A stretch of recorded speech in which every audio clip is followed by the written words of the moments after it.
la lumière du monde, umwungeri mwiza le bon berger. akira amashimwe yacu ko wadushoboje ngo tugere aha ngaha uyu munsi Reçois nos remerciements de nous amener ici ce ko dimanche duhurira aha ngaha twese muri iyi ngando mana pour que nous puissions tous nous rassembler ici dans ce tabernacle twumve icyo umwuka wera pour écouter ce que le Saint-Esprit yaduteguriye nous a préparé. tugusabye mbara nyagasani ngo imyuka yose turuka ku masatani itsindwe mu izina rya Yesu Kristo.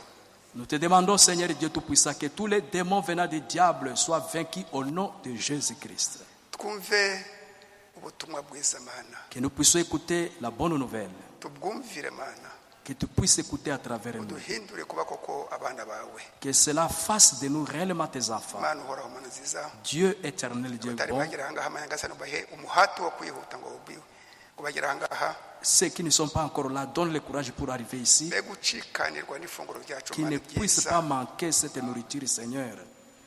akira amashimwe yacu mana Reçois nos remerciements, Seigneur mu Dieu. izina ry'umwami wacu Yesu Kristo. Au nom du Seigneur Jésus-Christ. Amen. Amen. Amen. Amen.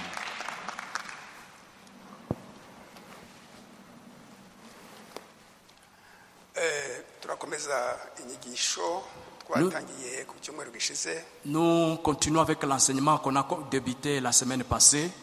inyigisho ifite ibice bitanu. Cet enseignement a 5 parties. umuhanuzi yayigishije inshuro eshanu ariko ntabwo ari inyigisho imwe. Et le prophète l'a enseigné à 5 reprises. ntabwo ari inyigisho imwe. Ce n'est pas un seul enseignement. ibyo bice uko ari bitanu Dans ces 5 parties, biruzuzanya. ça se complète. iyo nyigisho ni kugirwa umwana w'Imana. Cet enseignement, c'est sur l'adoption. ubushize mu gice cya mbere La fois passée, sur la première partie, twavuze tuti abantu bafite kuyoborwa n'Imana mu by'umwuka bakabyanga. et nous avons dit que les gens sont conduits par Dieu, ils sont nés. bakabyanga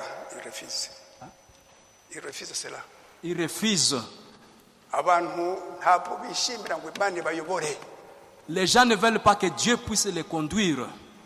muri Samuel twasomye ubushize, Dans Samuel, là on a lu la fois passée, Samuel ba mbere 1 Samuel, igice cya 8 umurongo wa 19 wa 22 au chapitre 8, verset 19 à 22, aho abantu bavuze bati Samuel là où les gens ont dit, Samuel, nous ne te voulons plus. turashaka ngo tumere nk'abafilisitiya n'abandi bandi Nous tugire voulons umwami.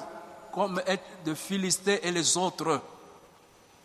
umwanzi satani arakora uko ashoboye kose Et le diable cherche par tout moyen ngo akure abantu ku Mana, pour faire sortir les gens de Dieu, abereke abandi bayobozi bandi qu'il puisse leur montrer d'autres guides, ari d'autres, abantu nkawe nkanjye que ce soit des gens comme vous et moi, biha ngo basobanura ijambo ry'Imana. pour qu'ils puissent leur interpréter la parole de Dieu. ijambo ry'Imana ni ubwiru, La parole de Dieu est un mystère. warisobanura gusa ni Imana nzima. Celui qui peut l'interpréter, c'est Dieu lui-même. mu Baroma 8:14 Dans Romains 8, 14, abayoborwa n'umwuka wera nibo bana b'Imana. ceux qui sont conduits par l'Esprit de Dieu, c'est ceux qui sont les enfants de Dieu. abayoborwa n'umwuka wera nibo bana b'Imana gusa. Ceux qui sont conduits par le Saint-Esprit, c'est les enfants de Dieu. uyu munsi tugiye gutangira ikindi gice kindi cya kabiri. Aujourd'hui, nous allons commencer la deuxième partie. nimureba ku rutariki hariya Si vous voyez la date là au tableau, yakigishije nimugoroba, c'était le soir. naho igice cya mbere igice cya mbere La première partie, yakigishije mu gitondo. c'était le matin. bifite amatariki amwe, C'est la même date, itariki 15 z'ukwezi kwa gatanu le 15 mai 1960. en 1960. igice cya mbere akigisha Et mu la gitondo, première partie l'a enseigné le matin. igice cya kabiri akigisha nimugoroba. La deuxième partie l'a enseigné ça le soir. kugirwa umwana, L'adoption. mvuze yuko ari inyigisho. Je vous ai dit que c'est un enseignement. mwumve icyo umuhanuzi avuga. Écoutez ce que dit le prophète. nababwiye yuko igice cya mbere nta bika gifite, Et je vous ai dit que dans la première partie, il n'y a pas de paragraphe. ariko kuva ku gice cya kabiri hari ibika. Mais dans la deuxième partie, il y a des paragraphes. igika cya gatandatu Au paragraphe 6, agace ka nyuma kacyo. la dernière partie, Généralement, la prédication va attraper les pécheurs ubusanzwe ikibwiriza gifata cyangwa se gikora ku munyabyaha, le culpabiliser ikamucira urubanza par la parole. n'ijambo, Mais l'enseignement place l'homme ariko inyigisho ishyira umuntu du côté de la position, ikamushyira mu mwanya we, nko mu gihagararo, mu gihagararo, et du côté de la position, mu gihagararo, et nous ne pouvons pas avoir la foi correcte kandi ntabwo wagira ukwizera kuzuye tant que nous ne saurons pas ce que nous sommes côté position. igihe cyose tutazamenya icyo turi cyo mu gihagararo. Nta kuntu twagira ukwizera gutunganye tudafite inyigisho zitunganye. On ne peut pas avoir Dushyira mu gihagararo une foi correcte quand on n'a pas une foi correcte, utanyeganyega n'inyigisho ziturutse hirya no hino. pour ne pas être ballotté par des enseignements venus là dehors. Ikibwiriza Mais la prédication, kidukoraho ça nous touche ngo twicuze, pour que nous puissions nous ngo culpabiliser, dusabe imbabazi. pour demander pardon. Inyigisho rero L'enseignement yo idushyira mu gihagararo Ça cy'umuntu utunganiye Imana, nous positionne dans la stature d'un homme parfait, ngo kiduhe ukwizera gutunganye kudatuma umuntu ajegajega. pour que nous puissions avoir une foi parfaite qui ne sera jamais ballottée. Iki ni igika cya gatandatu dusomye. Et c'est ce qu'on vient de lire au paragraphe 6.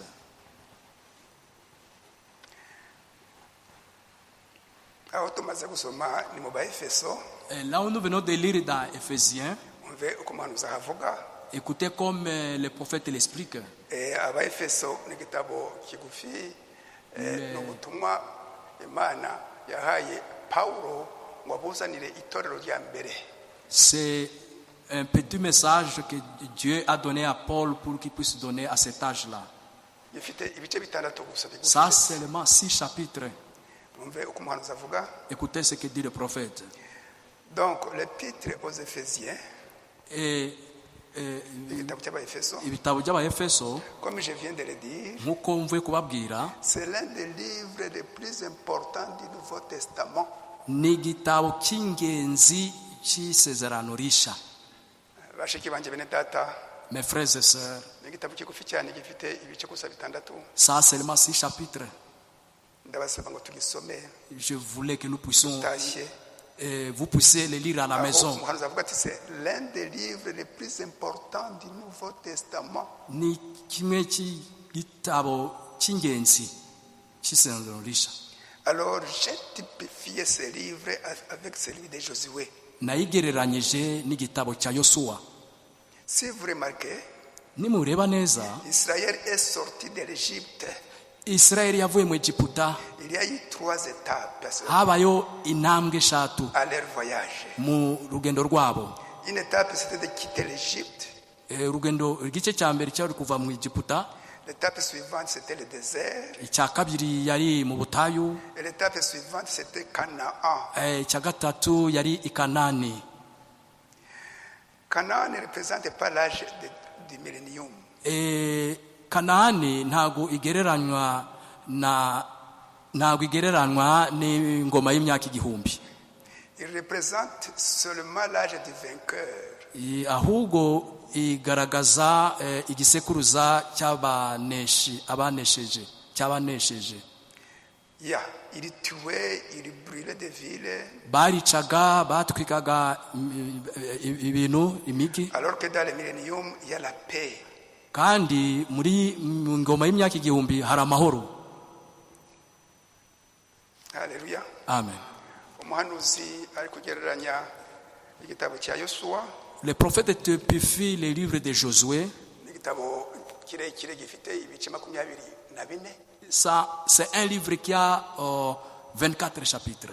Igihe Imana yasaruye umuhanuzi Mose, Quand Moïse mourit, iragenda isanga Yosuwa. il est allé directement voir Josué. reka twumve aho hantu. Et écoutons un peu là. Ahangana nashaka kuvuga yuko abagaragu b'Imana ubatoranya n'Imana yonyine.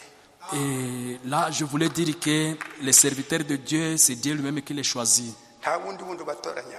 Il n'y a personne qui les choisit. Nta hantu wayibona muri iki gitabo. Et tu ne le verras pas dans ces livres. Nta hantu hari amashuri ya teolojiya. Il n'y a pas une école théologique. Nta nzandiko abantu bahabwa. Il n'y a pas de lettres. Bahabwa n'abandi bantu bandi. Ni Imana yonyine itoranya. C'est Dieu seul qui choisit. Twumva ahangaha muri Yosuwa. Écoutez ici dans Josué, Umugaragu w'Imana serviteur de Dieu, washoreye ubwoko bw'Imana qui a conduit le peuple de Dieu. akabugeza i Kanaani. Il les a conduits à Canaan.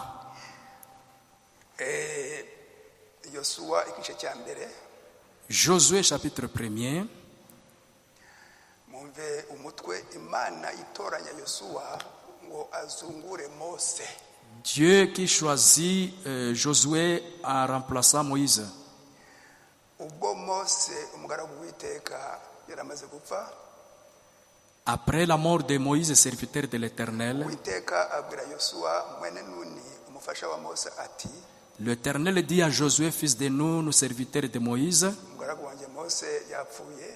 Moïse, mon serviteur, est mort. None ubu Maintenant, haguruka lève-toi, wambuke passe, n'abantu bose toi et tous ces ruriya peuples, ruzi c'est rwa Jourdain. Yorodani. c'est Jourdain. Haguruka. Lève-toi. Haleluya. Amen. Nta wundi muntu wundi utoranya abantu. Il n'y a personne qui choisit. Ayo ngayo ni amayere y'umwana Satani. C'est la malignité des diables. Twabonye ubutumwa bwiza naza kubuvugaho mu kanya gatoya. On va voir après. Edeni ya Satani, ukuntu Satani yizaza abantu yuko bari mu ijambo ry'Imana, yuko bari mu nzira. Et les diables qui trompent les gens, leur montrant qu'ils sont dans la voie du salut alors que c'est un mensonge. Ari ukubeshya. C'est un mensonge. Dukomeze. Continuons.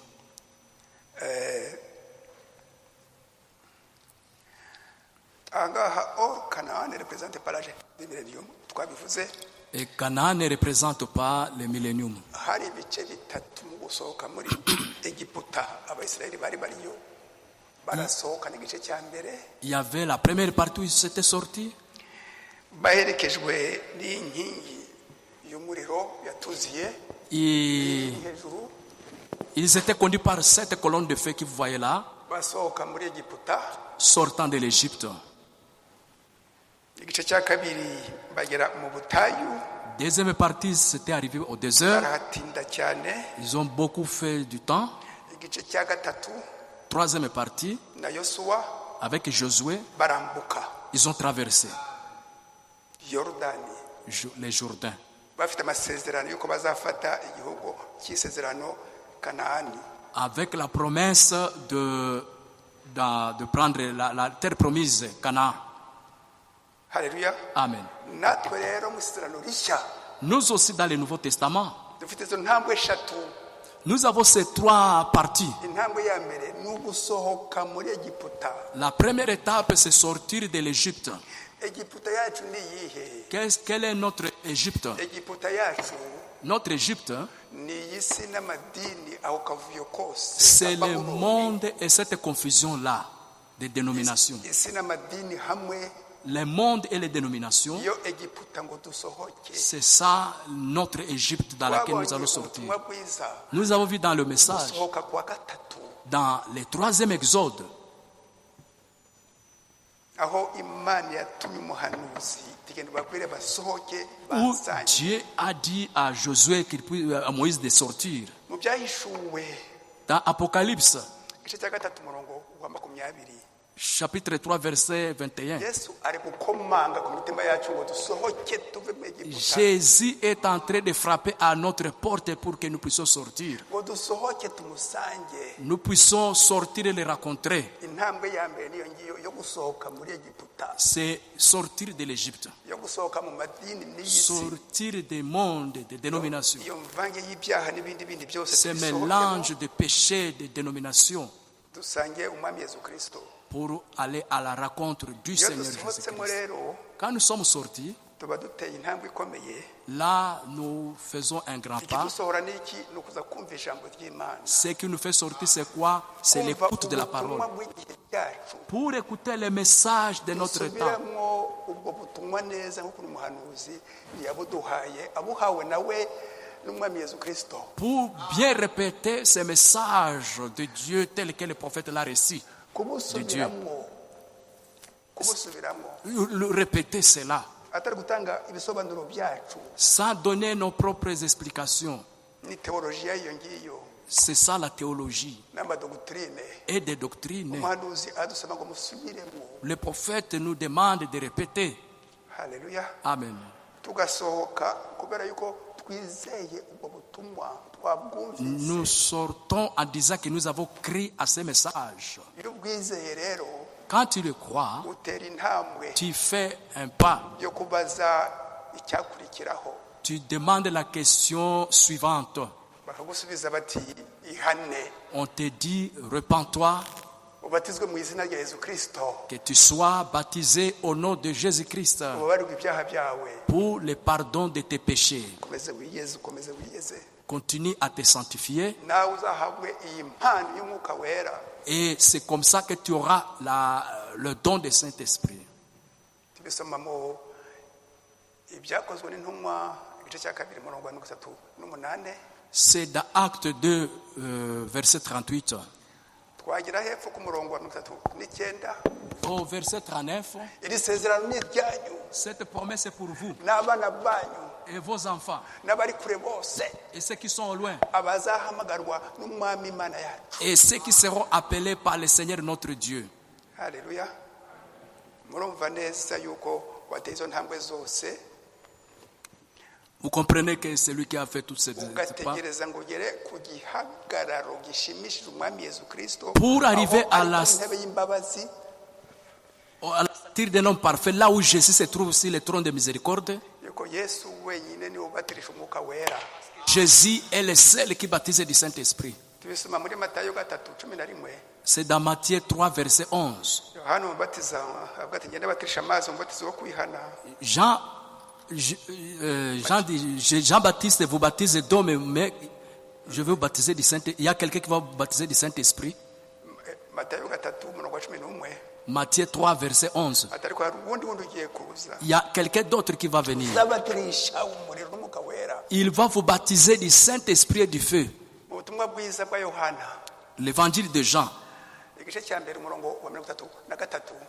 chapitre 1, verset 33.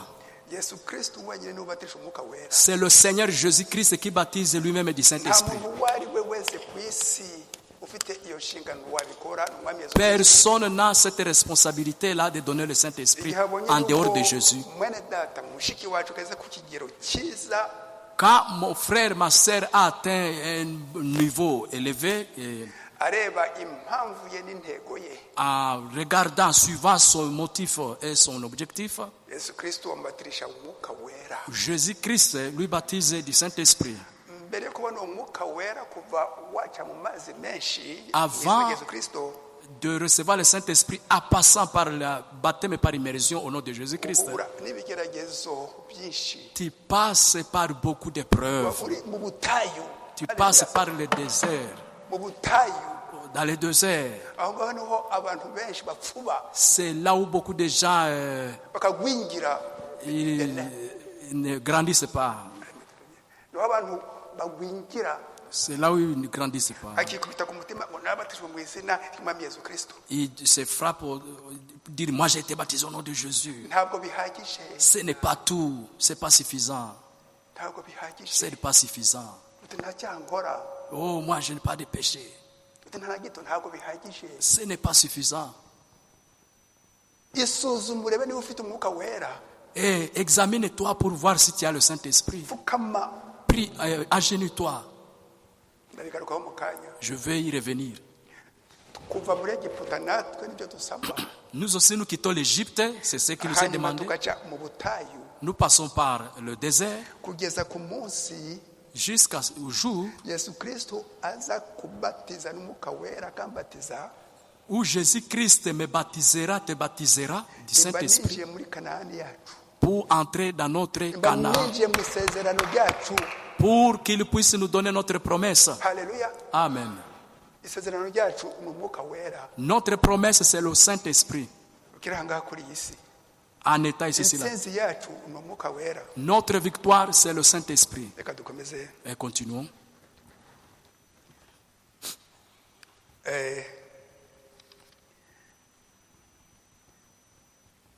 Quel est le pays qui a été promis Ese igihugu cyasezeranijwe ni aux ikihe? croyants du Nouveau Testament? Ku bizera bisazaranurishya. Ni ikihe gihugu twasezeranijwe cy'umwizera w'isezerano rishya?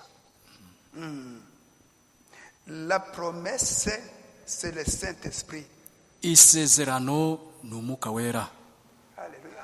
Amen. La promesse, c'est le Saint-Esprit. Isezerano ni umwuka wera. Uko tumaze kuvuga kuri izo ntambwe eshatu, Nous avons parlé de ces 3 étapes. kuvuga yuko natwe ubu ngubu intego yacu ni ukujya mu gihugu cy'isezerano. Notre objectif, c'est d'atteindre les pays promis. Ntidupfube, Nous ntidugwingire, ne devons pas rester rester nœuds. ntitugwingire, Nous ne devons pas rester nœuds. abana badakura. Et les autres grandissent. Nicyo kibazo C'est ça le problème. abantu bahura nacyo. Ngo nabatijwe ngo naki agakiza. Oh. Agakiza ni umwuka wera. Le salut, c'est le Saint-Esprit. Iyo umuntu yakiye agakiza, Quand quelqu'un reçoit le salut, c'est le Saint-Esprit. nta kuntu yagwa, nta kuntu yasubira inyuma. Impossible de rétrograder. Abantu basubira inyuma yuko batari bagera kuri iyo ntambwe ya gatatu. Les gens rétrogradent, c'est parce qu'ils n'ont pas encore atteint la 3e étape. Iyo ntambwe ya gatatu no kwakira umwuka wera no kubatizwa n'umwuka wera. Et être baptisé du Saint-Esprit. Alléluia. Amen. Mbese turebe icyo. Et continuons, voyons. C'est ce qui arrive aux croyants. Nicyo kigera ku bizera. D'abord, il reconnaît qu'il est pécheur. Abanza kwemera ko ari umunyabyaha. Ensuite, il est séparé. Il est séparé par les eaux, par le lavage d'eau. Hanyuma atandukanijwe n'amazi. Il croit au Seigneur Jésus-Christ. Akizera ku mwami wacu Yesu Kristo. Et alors, Nyuma il est justifié par la foi. akabarwaho gukiranuka binyure mu kwizera. Akizera. Amen. Azikora umunyabyaha. Il sait qu'il est péché. Il est dans la Babylone. Il vient, il écoute. Et il est justifié par la foi. Abarwaho gukiranuka mu kwizera. Asohotse muri Egiputa. Il est sorti de l'Égypte, Yahahanze. d'ici dehors. Il devient participant. Il devient participant. Ahinduka umufatanya. Par Christ, il est baptisé au nom du Seigneur Jésus-Christ. Binyure muri Kristo abatizwa mu izina ry'umwami wacu Yesu Kristo. Mwumve intambwe yindi akabatizwa mu izina ry'umwami wacu Yesu Kristo amaze kwihana. Après la repentance, il s'est fait baptiser au nom de Jésus. Pour l'introduction dans les voyages. Kugira ngo yinjire mu rugendo. Iyo umaze kubatizwa mu izina rya Yesu Kristo, niho utangiye urugendo. C'est là où tu commences le voyage. Mu butayu aho Abayisiraheli bashiriye. C'est là où les gens vraiment tombent là dans le désert. Mu butayu. Le désert. Umaze kubatizwa. Alors il devient un voyageur et un pèlerin. Ahinduka umugenzi. Il est en route vers quoi?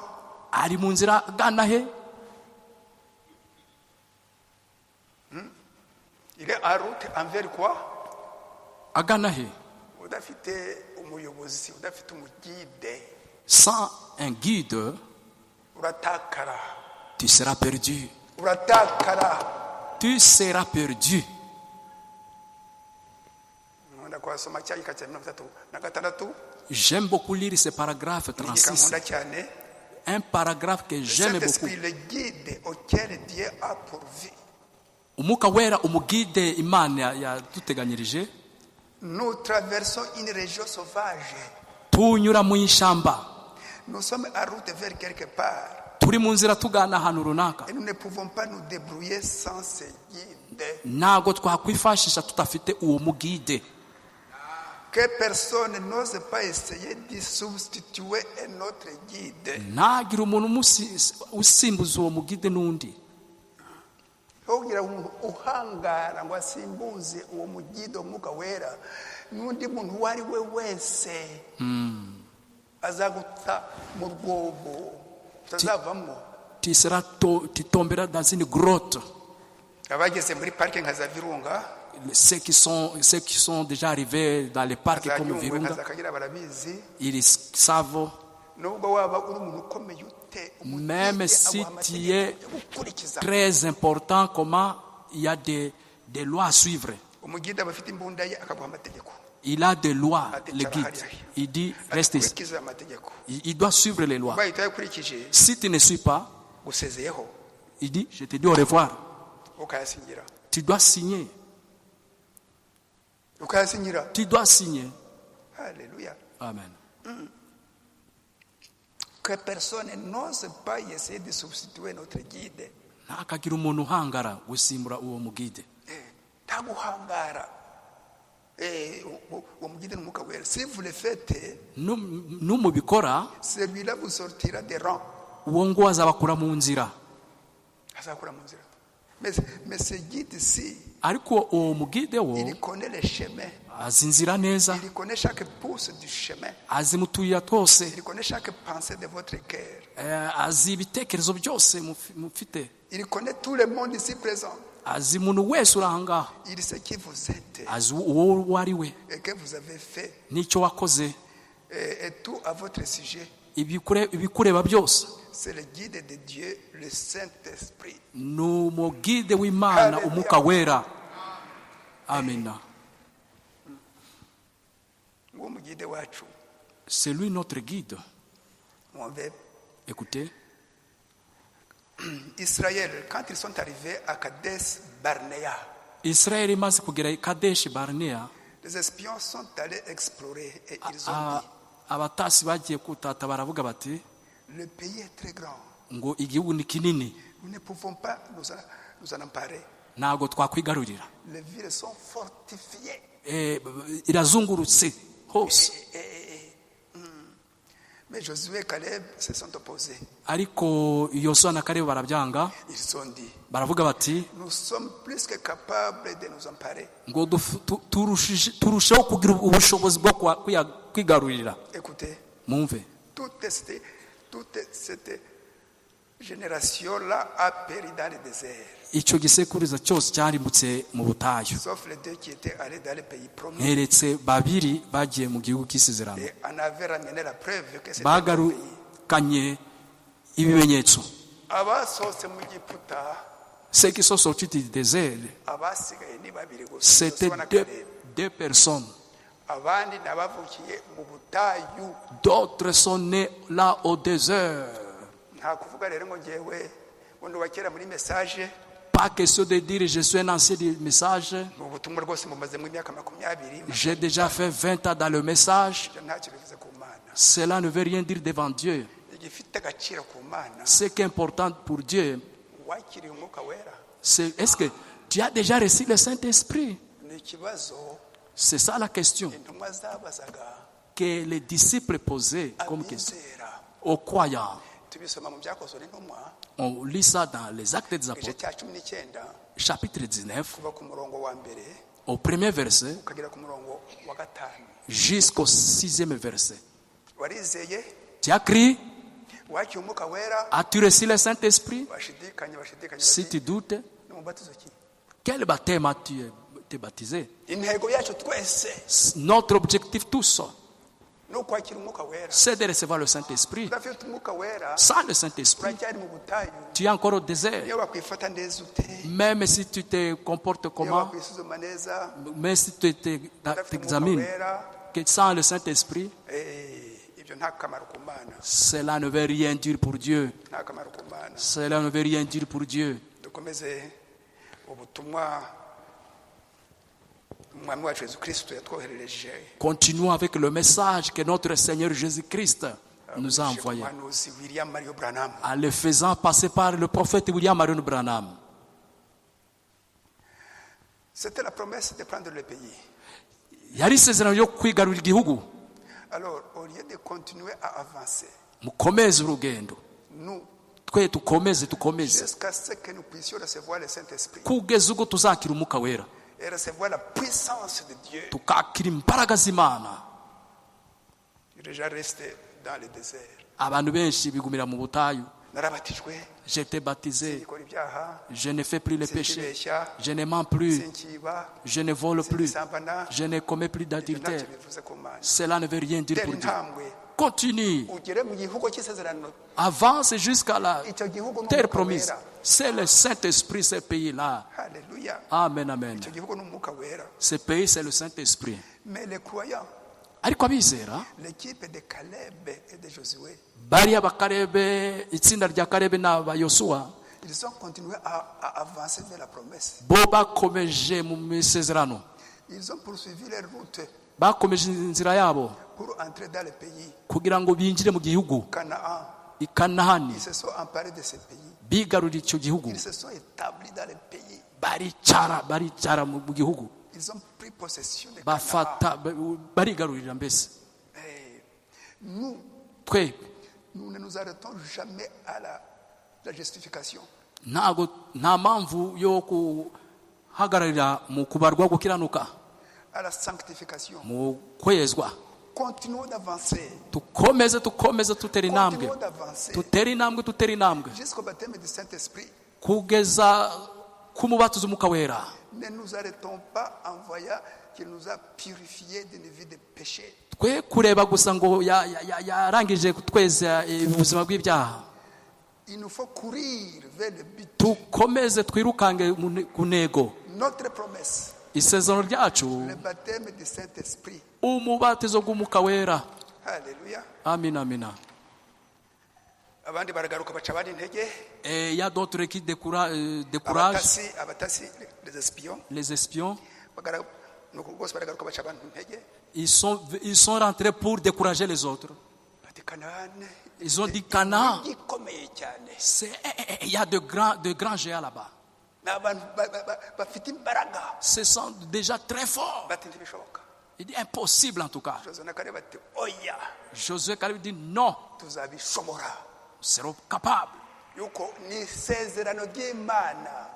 Pourquoi? Parce que c'est la promesse de Dieu. Ntabwo ari isezerano ryacu. Ce n'est pas notre promesse. Barasohotse muri Egiputa Nous sommes sortis de l'Égypte, bajya mu butayu bashirira aho ngaho. arrivés au désert. Abo bose barwanyaga Mose, Il y a eu tous ces gens qui combattaient Moïse, Kora, Corée Datan, et Dathan, Abiram Abiram n'abantu babo bose n'abandi bose. et les autres, Abo bose bashidikanya tous ces douteurs n'abandi badatera intambwe ngo bave mu butayu. et ceux qui n'avancent pas pour quitter le désert, Bakomeze pour avancer, bakomeze pour continuer, bagere mu gihugu cy'isezerano. pour arriver à la terre promise. Kuko Yosuwa na Kalebe n'abavukiye mu butayu benshi Parce que Josué et Caleb et ceux qui sont nés dans le désert, natwe twarasohotse.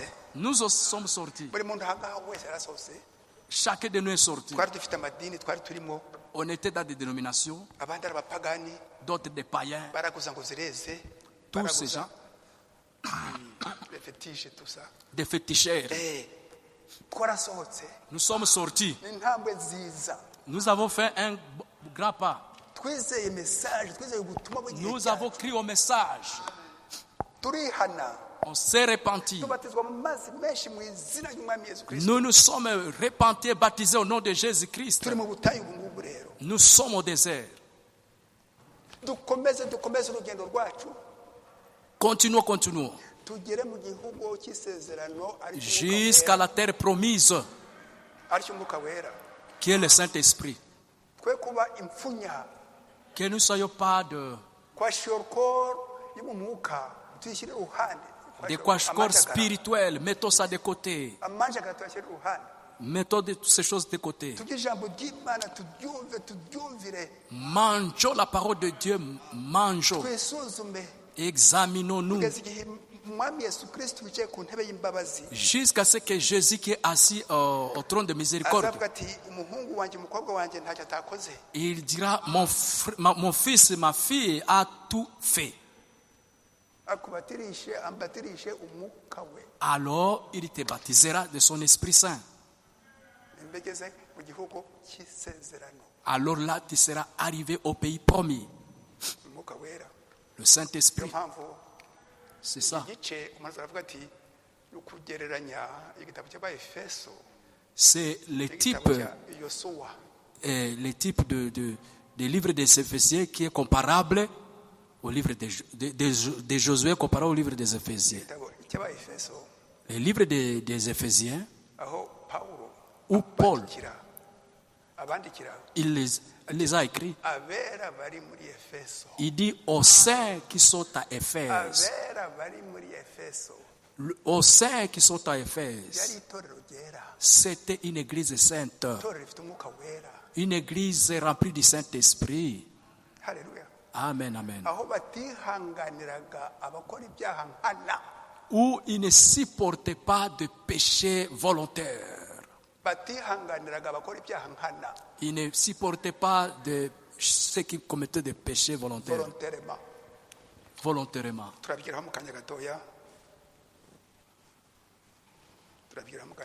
On va y arriver à quelques minutes.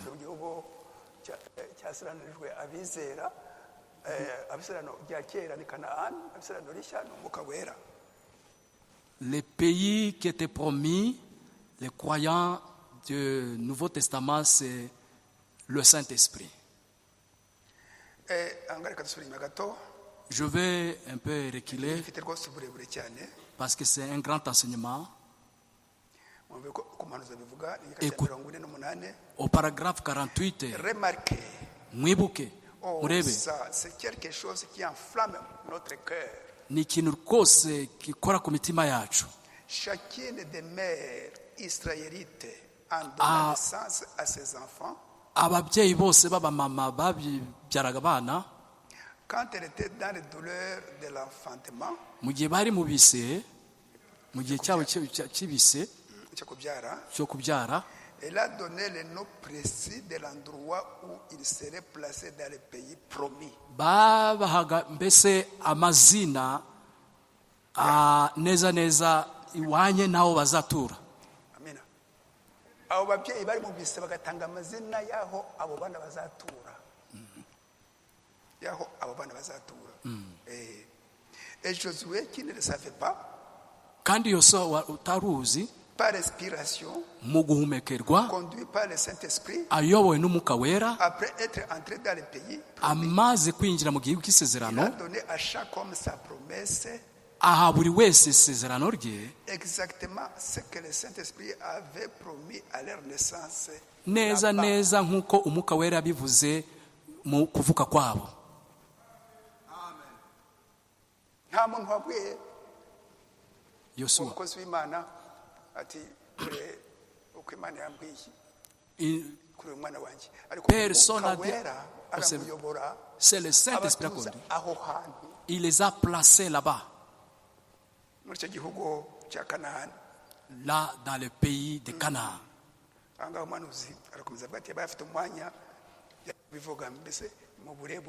Il parle à profondeur. Alléluia. Amen.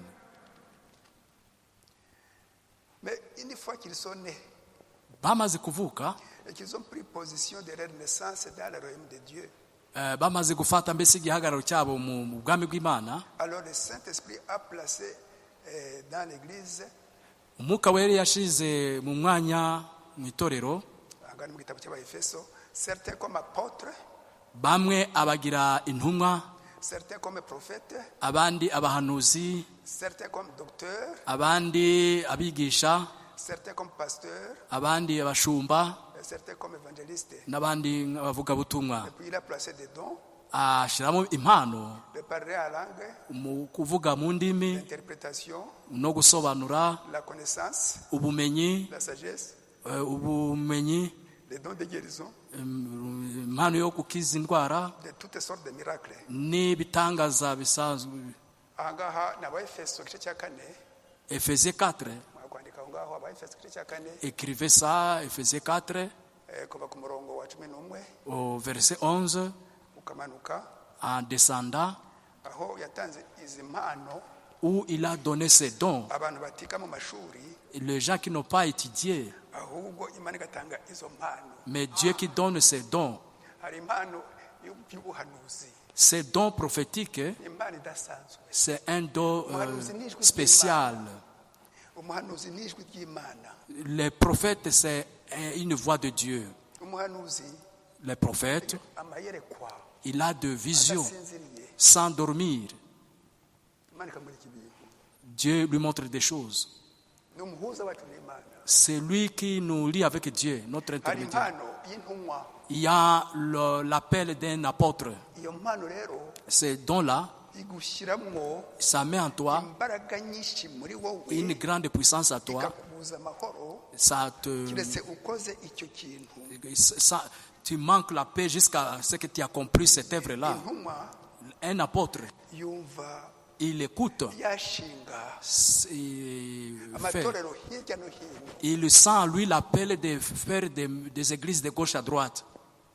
agashinga amatorero hirya no hino, Il met des églises, il place des akazunguruka églises. yasura, Il visite en contournant ces églises-là akareba niba buri torero ryose riri ku murongo w'ijambo ry'Imana. pour voir si toutes ces églises sont en ordre de la parole de Dieu. Iyo ni intumwa. Ça, c'est un apôtre. Umupasitoro, umwungeri, Un pasteur, ni umuntu torero c'est quelqu'un qui est dans l'église, yigisha ijambo ry'Imana, qui enseigne la parole de Dieu. akakira abakristo bose akabihanganira, Il supporte les chrétiens, akabahugura, il les exhorte, akabasura, il les visite. akaba mbese rwose umushumba w'itorero. Il est vraiment un berger dans l'église. Afite iyo mpano idasanzwe Il est un don spécial yo kuba umushumba, umwungeri, pour être un pasteur, un berger, umupasitoro.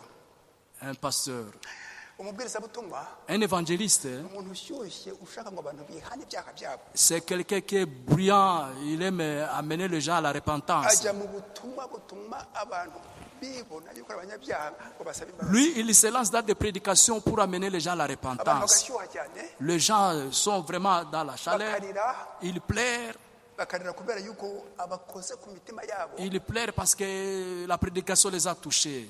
bakumva yuko nta mahoro bafite batihanye. Il manque la paix, ils disent vraiment, repentons-nous. Umudogiteri, Un docteur, un enseignant, umwigisha, un docteur, afite impano yo kumva cyane ijambo ry'Imana, il a un don de comprendre la parole de Dieu. yamucengera Si ça les pénètre, agasenga ati Mana, il prie, oh Dieu, imyumvire yanjye ufashe aide ma compréhension, n'abandi bayumve, que les autres me n'abandi comprennent bagere aussi. kuri uru rwego rwanjye kubyumva. Qu'ils puissent atteindre ce niveau de compréhension. Bashiki banjye na bene data Mes frères et sœurs, bagire igihagararo gituma bagira ukwizera gutunganye, qu'ils puissent atteindre la statue d'un homme parfait. yuko uko njyewe mbyumva Comme moi je le comprends, icyampa ngo biterure si c'était possible que je puisse le prendre, que je puisse placer en nez.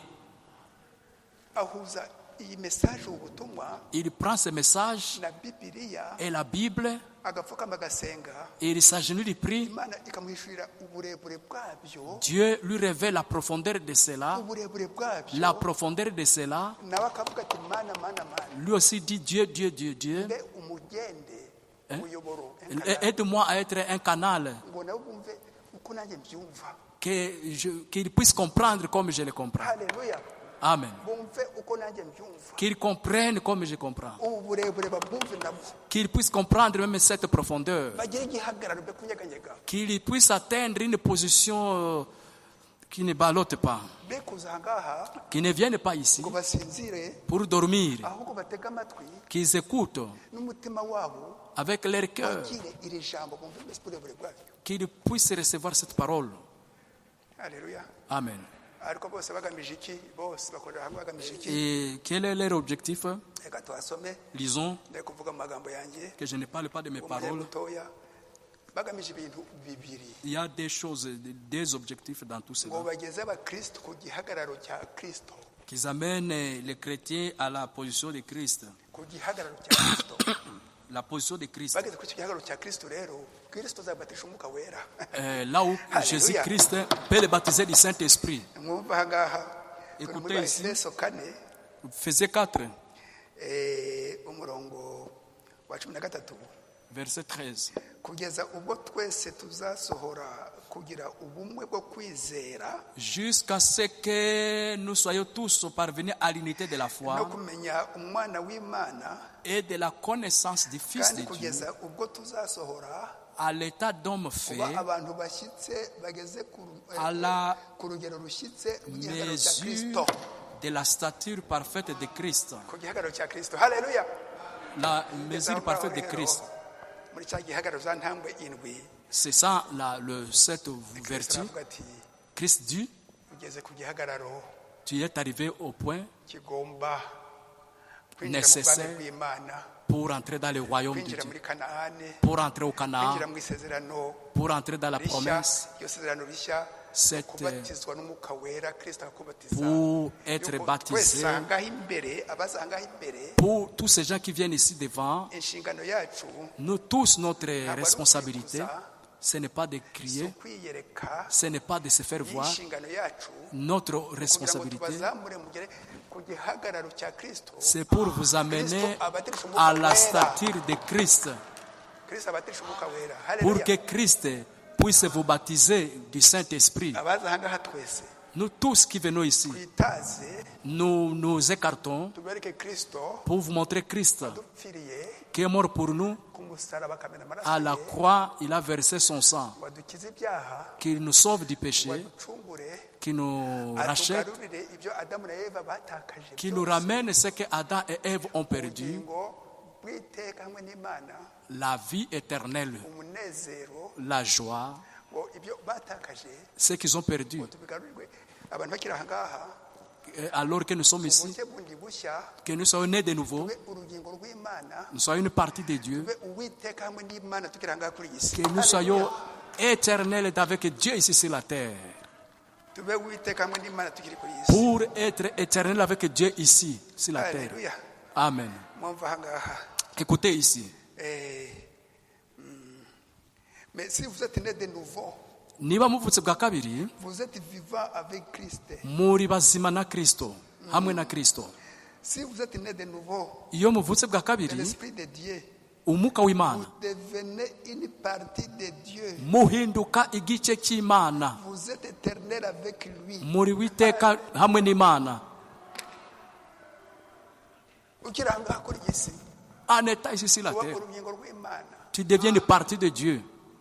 Yuko na mbere hose wari ufite iki? Parce que depuis longtemps, Iyo mbuto wari mu Mana izi yuko uzakira ubutumwa bw'igihe cyawe, ukakira umucyo tu w'igihe cyawe. étais en Dieu, il savait que tu allais recevoir le message de ton temps, Umucyo w'igihe cyawe la lumière de ton temps. ukawakira. Tu la reçois. Imana yadukunze isi itararemwa. Dieu qui nous a aimés avant la fondation du monde. Ya ndirimbo ya mbere, yadukunze isi itararemwa ituzi. J'aime ce cantique, Dieu qui nous C'est la connaissait. manifestation Mu kugaragara. kwigaragaza. Iyo dufite umusore muto nk'aburiya cyangwa se abakobwa bato baba bafite Quand nous imbuto muri voyons, bo. nous voyons ces jeunes frères-là, ils ont des Ntabwo semences en tubona eux. abana babo, On ne voit pas leurs enfants. agenda wenyine. Ces enfants sont en eux. Imana yafungura umuryango ngo agashyingirwa, Si Dieu leur permet de se marier, agashira amezi 9 bakabyara. ils cherchent une femme et Izo c'est... mbuto zari muri bo. Tous ces semences qui étaient en eux, Intego ya kabiri, Deuxième ya mbere, objectif. kugira ngo tugere ku gihagararo cya Yesu Kristo atubatirishe umwuka wera. pour que nous puissions atteindre le niveau d'être baptisés du Saint-Esprit. Intego yindi ya kabiri, Deuxième objectif, kugira ngo tugire igihagararo gishikamye. pour avoir une bonne position. Umutemwe de Jehova naza Quand un témoin de Jéhovah arrive, agakuramo amarinete, il enlève les lunettes, agatangira akakubwira, il te parle, ukamwereka uti commence à te dire, Jehova uwo nguwo c'est Jéhovah, ndamuzi cyane. je le connais beaucoup. Jehova ni ukuvuga yuko Imana ifite umuryango. C'est-à-dire Dieu qui a une famille.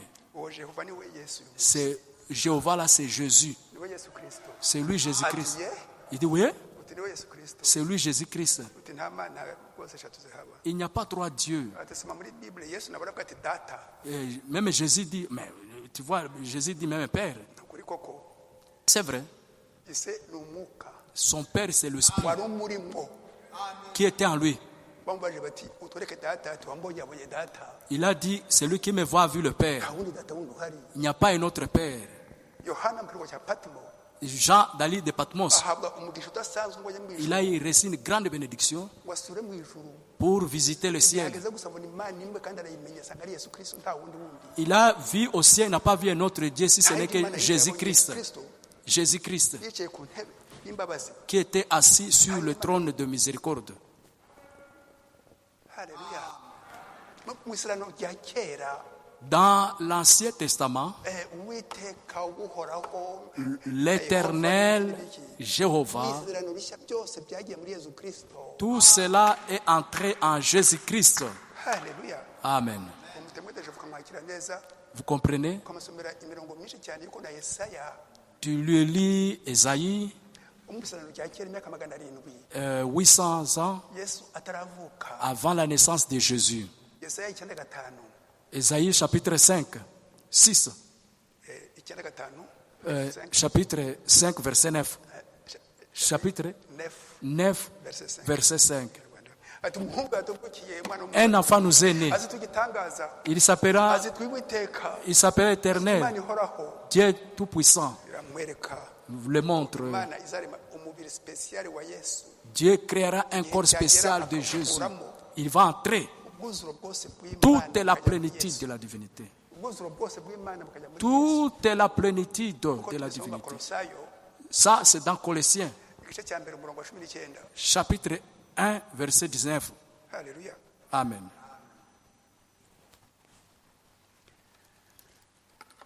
dukomeze bana b'imana ubutumwa bwacu n'ubutumwa bwiza buryoshye cyane Continuons, dusaba frères et sœurs. kwinjira mu gihugu cyacu kukinjiramo igihugu cy'isezerano no kwinjira mu mwuka wera. Notre promesse, c'est le Saint-Esprit. Haleluya. Amen. hari n'impano twavuze izi mpano tuzibona mu bakorintho urwandiko rwa mbere rw'abakorintho igice cya 12. Dans 1 Corinthiens chapitre 12, ariko izo mpano ces dons-là, zikajyana ça marche n'umwuka wera avec le Saint-Esprit. kuko na satani Parce que Satan, yazigana il imite. satani yazigana Satan peut imiter. ariko yesu kristo akiri kuri iyi si Quand Jésus était sur la ari terre, hamwe n'intumwa ze il lui a posé la ati muzabera ku mbuto zabo. Il a dit, vous les reconnaîtrez à leurs fruits. Matayo 7:16 Matayo 7:16 Matthieu chapitre 7, verset 16. ndetse hepfo buhoro En bas, kuri izi mpano abantu babona mu madini tous ces dons qu'on voit dans des dénominations zigashuka abantu benshi cyane qui trompent beaucoup de gens. impano zo kuvuga mu ndimi Je parle de ces dons de parler la langue, zo gukora ibitangaza de faire des miracles, zo kwirukana abadayimoni. de chasser les démons. umuhanuzi aravuga ati Le prophète dit rwose mugenzure neza. de bien observer. mu butumwa twabonye les oins du temps de la fin abasikwa b'igihe cy'imperuka Les uns du temps de la fin, aravuga ati izo mpano il dit ces dons, hari ibintu bibiri gusa byadufasha il n'y a que deux choses qui peuvent nous aider dans ce message. ni ukureba niba umuntu ari mu mucyo w'igihe cy'imperuka ari muri iyi message neza ayisoberamo. C'est voir d'abord si quelqu'un est vraiment dans le message. cya kabiri niba afite umwuka wera. Deuxième chose, il a le Saint-Esprit. Haleluya. Amen. hepfo muri Matayo 7 Dans Matthieu chapitre 7, umurongo wa 22 na 23 verset 22-23, aho Yesu Kristo ati où Jésus a dit, icyo igihe bazabanga kuri Yesu bazavuga ati mwami mwami ceux qui diront Seigneur, Seigneur, sinahanuye mu izina ryawe n'est-ce pas vous avez prophétisé à mon nom? sinirukanye amadayimoni mu izina ryawe Est-ce que je n'ai pas chassé les démons à ton nom? sinakirije abarwayi mu izina ryawe Est-ce que je n'ai pas guéri les malades à ton nom? bikubita ku gatuza. Se frappant aux poitrines. Yesu arabasubiza ati Jésus les répond, sinigeze kubamenya. Je ne vous ai jamais connu. Mumve imbere mwa nkozi z'ibibimwe. Allez-vous-en, serviteurs d'iniquité. Matayo 7 murongo wa 23 igisubizo sinigeze kubamenya. Je ne vous ai... imbere mwa nkozi z'ibibimwe. Allez-vous-en, serviteurs d'iniquité. Bakoze bitangaza basimbuka bagira bate. Alors qu'ils font des miracles, ils sortent de serviteurs d'iniquité. utari muri butumwa dusoma Si tu ne répètes pas ce message, nanjye ngomba kubusoma je dois lire aussi. muburebe Ce que vous voyez ici, utari muri ubu butumwa quand tu n'es pas dans le message, uri hanze ya gahunda y'Imana, tu es en dehors du plan de Dieu. uri hanze ya gahunda y'Imana. Tu es en dehors du icyo plan de wakora Dieu. cyose uzarimbuka. Tout ce que tu feras, tu seras détruit, perdu. Haleluya, uzarimbuka. Tu seras perdu. Haleluya. Reka twumva agaha. Voyons ici, Dieu nous a placés Imana yadushize dans une position mu gihagararo au sein de son corps. mu mubiri wayo. Reka twumva agaha. Uko Paulo yari intumwa, Paul était un apôtre, yari umwarimu il était un enseignant n'umuhanuzi et prophète icyarimwe. à la fois. Imana yaguhaye impano eshatu enye uko ushatse. Dieu peut te donner trois. Yari intumwa Il était apôtre, afungura amatorero hirya no hino, afungura ouvrant des églises de gauche à droite, mu bapagani, chez les païens, afite ubumenyi bw'ijambo ry'Imana, ayant la connaissance de la parole de ari Dieu. umuhanuzi. Twumve mu rwandiko rwa mbere, dushakishe urwandiko rwa mbere rw'Abakorinto, 1 Corinthiens, cherchons là. urwandiko rwa mbere rw'Abakorinto, 1 Corinthiens, turashakishe igice cya 12 chapitre 12, umurongo wa 13. verset 12.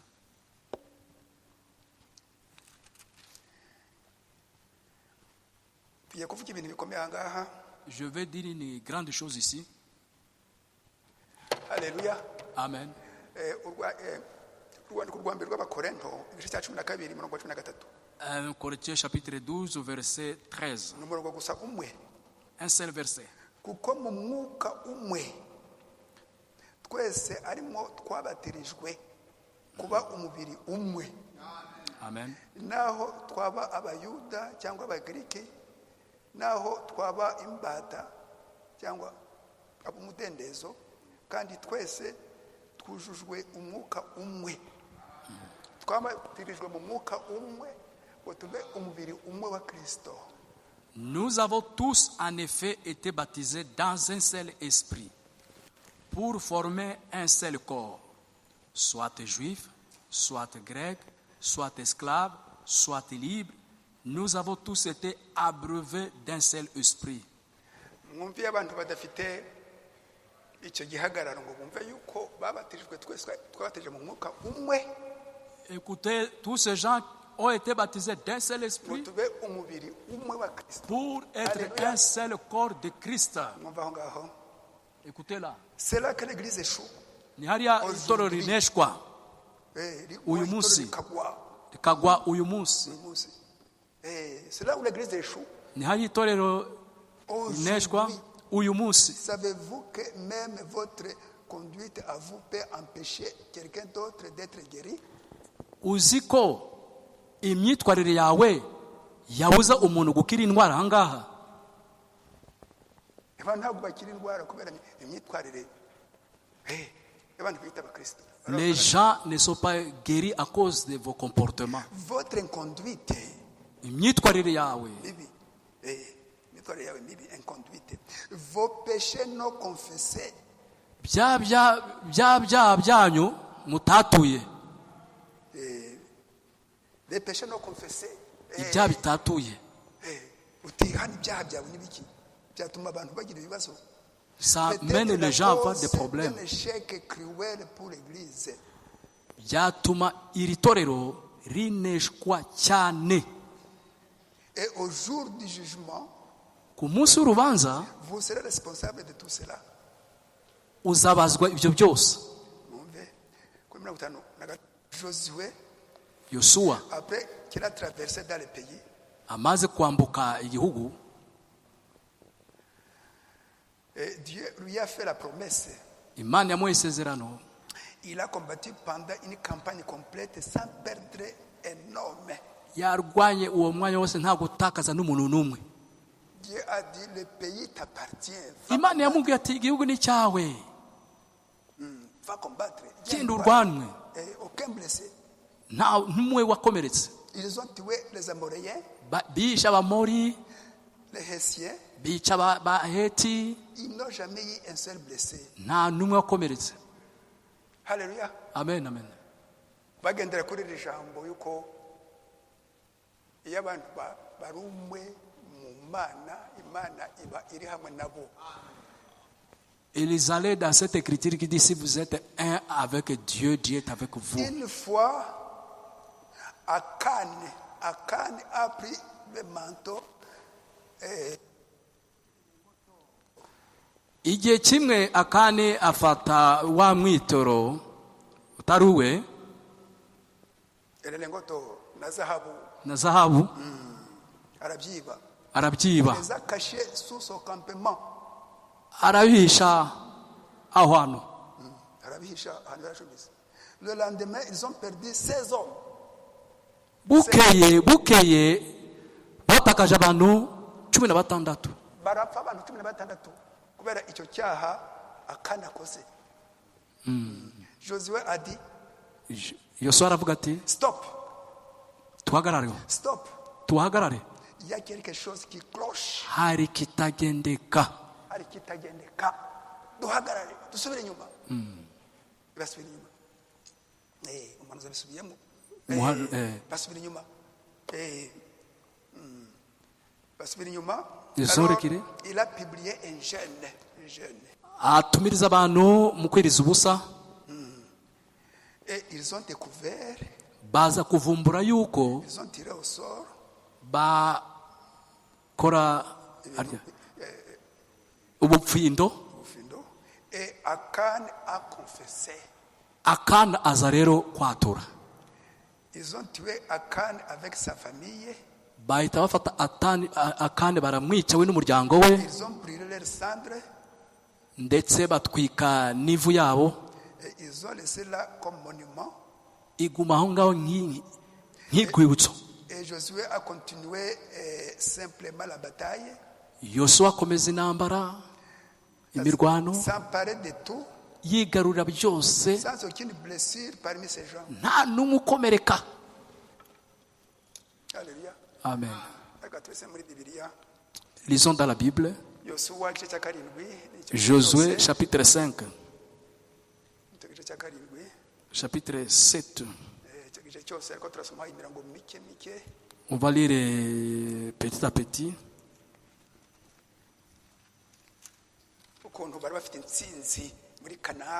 Comment ils avaient des victoires à Canaan, les choses qui allaient bien, mais à cause de ses péchés volontaires, il est allé voler.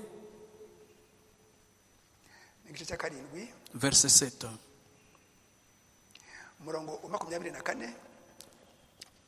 Josué chapitre 24.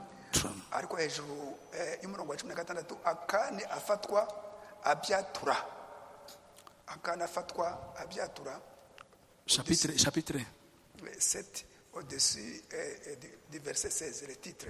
Akana Fatwa Abiatura Bamwicha. Quand il a été pris, il a confessé, on l'a tué. 24. Yosuwa karindwi 24. Yosuwa n'Abisirayeli bose bafata Akani mwene Zera benda ifeza n'umwambaro n'umuhimba w'izahabu n'abana be abahungu n'abakobwa n'inka ze n'indogobe yarakiza no gukira afite ibintu byinshi. Il avait beaucoup de choses.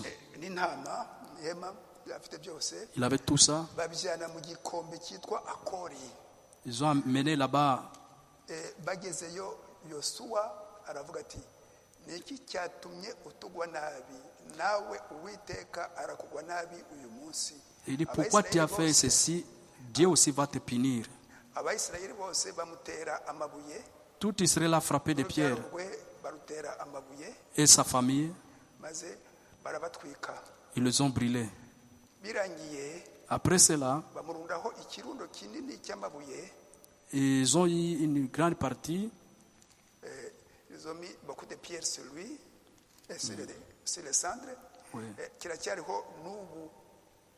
Nuko Uwiteka Et l'on va sur un grand morceau de pierre qui subsiste encore aujourd'hui, et l'Éternel revint de l'ardeur de sa colère. C'est à cause de cet événement qu'on a donné jusqu'à ce jour à ce lieu les noms des vallées d'Accord.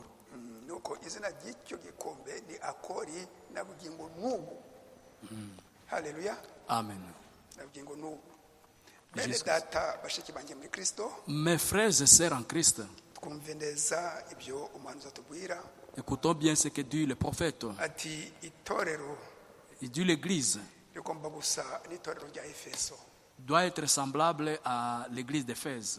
rigasa n'inyigisho ziri mu gitabo cya Yosuwa. Ça doit être comme l'enseignement qui se trouve dans les livres de Josué.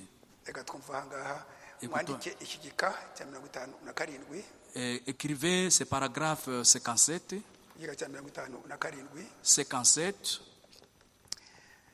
ndagisoma buhoro buhoro. Je vais lire lentement. Pourquoi sont-ils morts ces hommes innocents? Kuki bapfuye bariya nzira karengane? Kuki bapfuye zira karengane bari 16? Kuki? Twumve igisubizo. Écoutez la Parce que réponse. l'homme est sorti du rang. Kuko umuntu umwe gusa wavuye ku murongo. Umuntu avuye ku murongo akora icyaha nkana. Un péché volontaire. Il a commis un péché volontaire. Vous voyez la raison pour laquelle cet enseignement est nécessaire. Mubonye impamvu inyigisho ari ngombwa. Vous voyez pourquoi cet enseignement est nécessaire. Mubonye impamvu inyigisho ari ngombwa. L'église qui doit s'aligner. Itorero rigomba kwishira ku murongo. S'aligner sur la parole de Dieu. Ikishira ku murongo w'ijambo ry'Imana. Alléluia. Amen. Itorero makujya ku murongo w'Imana. Amen. Likajya ku murongo w'ijambo ry'Imana. S'aligner avec Dieu. Ikajyana n'Imana. S'aligner les uns avec les autres. Bakihuza. Tukagenda twese ku murongo umwe. Twese ku murongo umwe w'ijambo ry'Imana. Umurongo umwe w'Imana. Twese hamwe. Sur la ligne de Dieu. Kubera yuko Parce twabatije mu mwuka umwe. Nous sommes baptisés d'un seul esprit pour être un seul corps. À marcher d'une façon parfaitement droite. Tugenda neza dutunganye. Tuve bakiranutse twese ku murongo. Dans la crainte de Dieu. Dutinya Imana. Alléluia. À cause d'un homme qui a volé un manteau. Bitewe n'umuntu umwe wibye gusa. Et de l'or. Yiba n'izahabu.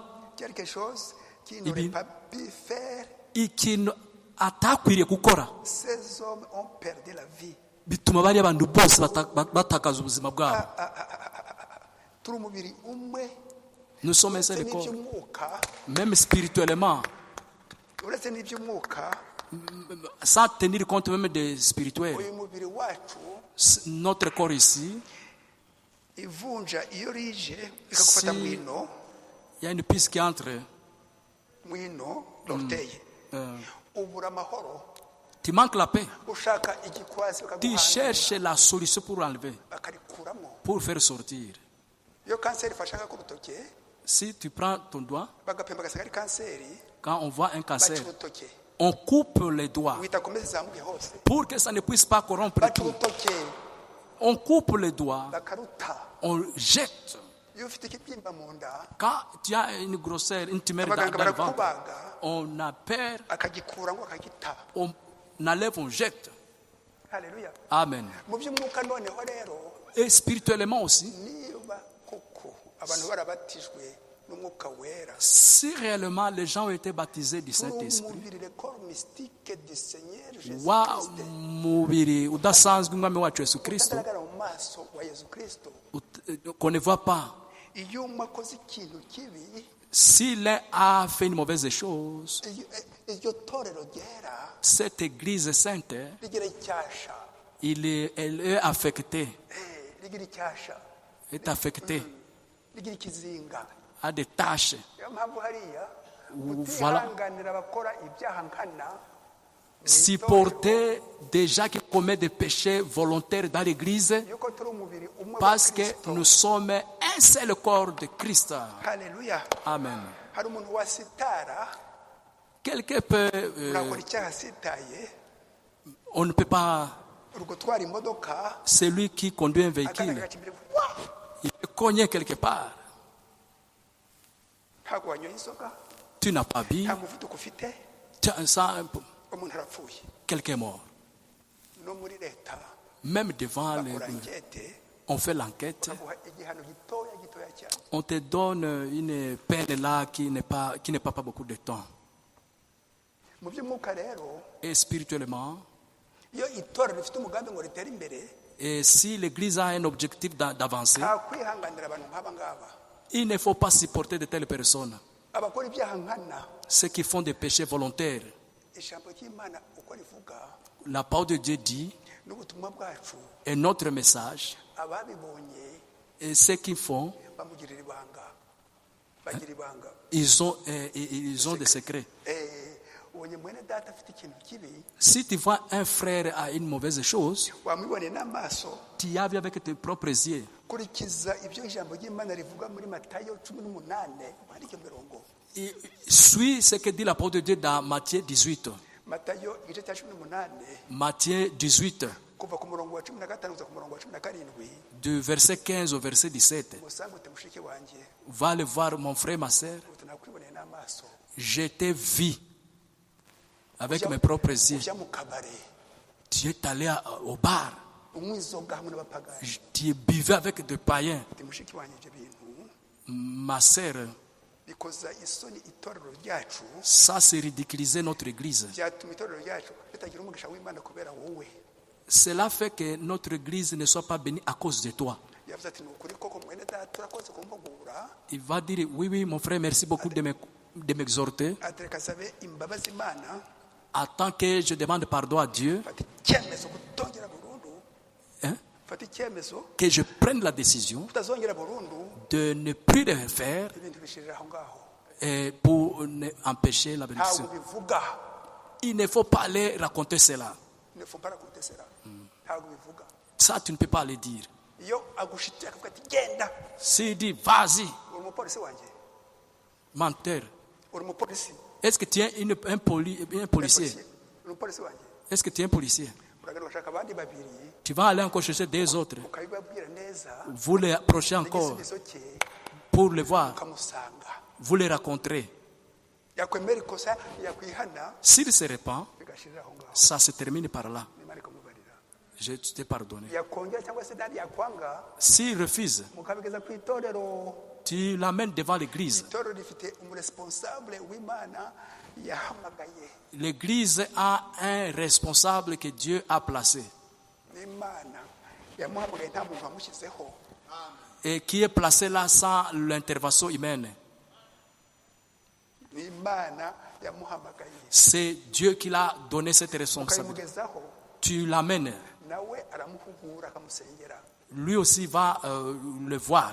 byananirana Si c'est difficile, akirukanwa et qu'il soit chassé mu itorero de l'église. bikavugwa ku cyumweru ngo abantu bose babimenye On va le dire devant l'église, tout le monde, nk'uko tubigenza aha ngaha. comme nous sommes ici. tugamije iki Si ngo niba afite iyo mbuto y'agakiza muri we s'il y a là cette semence de salut en lui, iyo tumuciye si on le communique wabitekerezeho pour qu'il pense, ngo yihane pour se repentir, aza ahangaha imbere et vient ici, guhe irangururamajwi abivuge byose qu'il repente, qu'il dise tout ici, avec un micro, ababarirwe qu'il soit pardonné, agaruke muri twebwe. qu'il rentre dans l'église. ariko ibintu nk'ibyo ngibyo Mais d'autres choses, ababikora bangana iki? ceux qui font sont vraiment moins nombreux. abo twirukana abo duca ahangaha abagaruka ni bande? Les gens qu'on a chassés ici, combien sont revenus? akani rero À quand? yatumye abantu 16 bapfa. Il a fait à ce que 16 personnes soient tuées. bamara iminsi 7 Ils ont fait 7 jours batarwana sans revenir, babwiriza en prêchant, batarya et en gênant, batarya. en gênant. hanyuma Après, akani arabyemera à quand ibyo accepté, birabyizana on l'a amené, baramwica on l'a tué. bamwicisha amabuye Au baramutwika Pierre, On l'a frappé n'umuryango we et sa famille. bamurundaho amabuye On a mis des pierres mu gikombe cya Akori. là à Akar, Akori dans le vallée d'Akor. na n'uyu munsi Et aujourd'hui, icyo gikombe c'est un abantu mémorial. bagisura. Bashiki banjye bene data rero Mes sœurs, mes frères, umva ikintu ngiye kuvuga.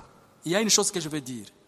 Iki kintu cyo kubona ikosa rikomeye ku muntu ukamuhishira Ce problème de voir une faute sur quelqu'un, tu caches. uba ukoze icyaha nawe uba icyitso cya satani. Toi aussi, c'est un péché. Icyitso cya satani. Tu es un agent de Satan. Icyitso cya satani. Uhisemo agent. kuba icyitso cya satani. Un agent de Satan. Umugambanyi wa satani. Icyitso cya satani. Ukabona ikintu Tu vois quelque chose, bitanturukaho. que ça ne vienne pas de moi. Bitanturukaho. Que ça ne vienne pas de moi. Que ça ne vienne pas de moi. Bitanturukaho. Que ça ne vienne pas de moi. Ntabyo gukeka nta gihe ubonye ikintu Si tu vois quelque chose, cyangwa se wabona ko hari ikintu kitameze neza si tu vois et ça ne va pas, ugasenga tu pries. Imana ikaguhera imbaraga z'umwuka Dieu te donne la force spirituelle ugenzure pour bien examiner. nubona ari ukuri umuhugure. Si c'est la vérité, il faut l'exhorter. Umuhugure Il faut l'exhorter. ananiranye atuvemo S'il est impossible qu'il parle, atuvemo. qu'il nous quitte. Ngiye nka mwene so muri Kristo wahamagawe n'Imana Moi, votre frère en Christ qui a été appelé par Dieu, imba ntegereza amaraporo yanyu. j'ai vos rapports.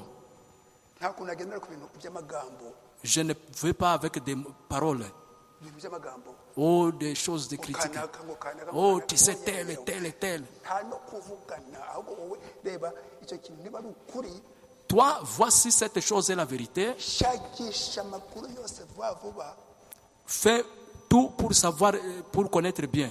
Nubibona C'est là où, si tu vois, umuhugure exhorte-les. akunaniye. Si c'est difficile, Soma muri Matayo 18 kuva ku murongo wa 15 ku murongo wa 17. lisez dans Matthieu 18, verset 15 à 18. Ushakira abandi babiri cyangwa batatu Là où 2 ou 3, ananirane s'il est difficile, umugeze ku itorero. amène ça à l'église. Tuvuze itorero Si on dit l'église, hari uwahamagawe n'Imana c'est celui qui a été appelé par Dieu ngo ritangize pour commencer cette œuvre-là. ubingezeho. Vous voyez, Naho ibintu byo guceceka by'umuco wa Kinyarwanda n'umuco mubi cette habitude-là de cacher, c'est une sale habitude. ngo ntibindeba Ça ne me regarde pas. birakureba ukoze icyaha. Ça te regarde, toi qui caches les Ugambaniye péchés, itorero ryawe. qui prie ensemble avec lui dans la même église. Ugambaniye itorero ryawe. Amen. Tu fais des compromis pour ton église. Ton église. Kutihanganira abakora ibyaha nkana Ne pas supporter les péchés volontaires. iyo umuntu adakoze icyaha nkana Si quelqu'un fait un péché volontaire, usitaye qui se cogne un peu nko kuri telefone au téléphone, ugasubiza umuntu nabi tu réponds mal à quelqu'un au téléphone, umutima wawe urakurya ton cœur te condamne. urakosoka ugashaka amayinite yanduka telefone uwo muntu uzanagushubije nabi Tu les cherches au téléphone, tu dis je t'ai mal répondu. nta n'isoni ugira Tu n'as même pas honte. ngo umukristo nta soni agize icyaha Celui-là n'a pas honte de péché des péchés. umukristo nta soni agira Un chrétien n'a pas honte des péchés. aracyatura Il confesse. haleluya Amen. araruhutse umwuka wera amugarutsemo. C'est le Saint-Esprit qui fait le travail en lui. Ibi bya kandi rero natwe ahangaha ariko murumva ahangaha yuko l'église qui doit s'aligner Itore igomba kujya ku murongo, s'aligner sur la parole de Dieu, ikajya ku murongo w'ijambo ry'Imana, s'aligner avec Dieu, ikajya ku murongo hamwe n'Imana, s'aligner les uns avec les autres. ikihuza n'abandi ku murongo, Twese ku murongo en marchant d'une façon parfaitement droite, agenda neza neza yemye kugenda twese turi ku murongo ku murongo dans la crainte de Dieu. mu gutinya Imana.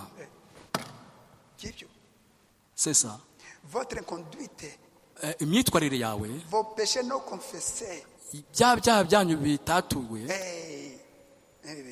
vos péchés non confessés Ibya- peuvent être la cause ishobora kuba impamvu d'un échec cruel pour cette église. yo kuneshwa gw'iri torero. Itorero rikagwa. L'église Kandi qui abakunda tombe. bakadukorera, ngo ntibindeba, mwene data ntibindeba, Oh. ibyaha, mwene data uriya bashiki banjye twese Le frère là, ça ne me voit pas, ça ne me regarde pas, ce n'est pas mon affaire. tukiyita umubiri wa Kristo, Ça ne peut pas être dans le corps de Christ. tukiyita umugeni wa Kristo, L'épouse de Christ. tubibona tukabyihorera. On voit ça, on est complice, on laisse. Nahita nkubwira abakristo babiri cyangwa batatu gusa, J'aurais besoin seulement d'avoir 2 ou 3 personnes seulement. gusa babiri cyangwa batatu Qui est l'épouse de buzuye Christ, umwuka wera, qui ont le Saint-Esprit. aho kugira abakristo benshi benshi benshi. Au lieu d'avoir beaucoup de gens, Ikigeragezo cyaza, l'épreuve arrive, covid yaza, Covid arrive, pfu, tous partis. abari buzuye aha ngaha Tous ceux qui étaient remplis ici, bagiye hehe, où est-ce qu'ils sont partis? bagiye hehe. Où est-ce qu'ils sont partis? Covid n'akayunguruzo, Ce Covid, c'est un tamisage. n'akayunguruzo, Ça les a tamisés. n'akayunguruzo. Mu gice cya kane cyangwa cya gatanu, Quatrième partie, cinquième partie, bavuga yuko abana b'Imana n'abafite umwuka wera, les enfants de Dieu qui ont le Saint-Esprit, iyo ibigeragezo bije, quand une épreuve arrive, nicyo gihe cyo kwerekana ubukure bwabo, c'est là où ils montrent leur maturité. ubukure bwabo. Leur maturité. Amen. Ikigeragezo kigeza pa, Une épreuve arrive. utacha we petit, Ah, après, utigenda wowe sisi, ils partent. uti ntabwo nzi. Tu ne connais Uri pas. muri nge arota uri muri iyi si. Celui qui est à moi est plus grand que celui qui est dans le monde. Kwerekana ubukure, C'est ce qui montre la maturité. la maturité de la parole. Amen. Et la maturité, c'est le Saint-Esprit. Kandi ubwo bukure ni umwuka wera. Alléluia. Amen. Dukomeze. Murumva abakani baturimwo. Vous, les Akans qui sont au milieu de nous, Mufati ya mbere mwihane. commencez déjà à vous repentir. Abakani baturimwo. Vous, les Akans qui sont au milieu de nous, N'ababazi.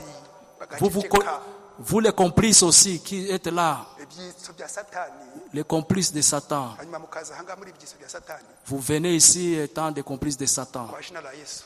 Au nom de Jésus, Mutuvemwo. sortez, allez-y, allez-vous-en. Nimutagenda. Si vous ne partez pas, Imisi yageze ngo tubirukane.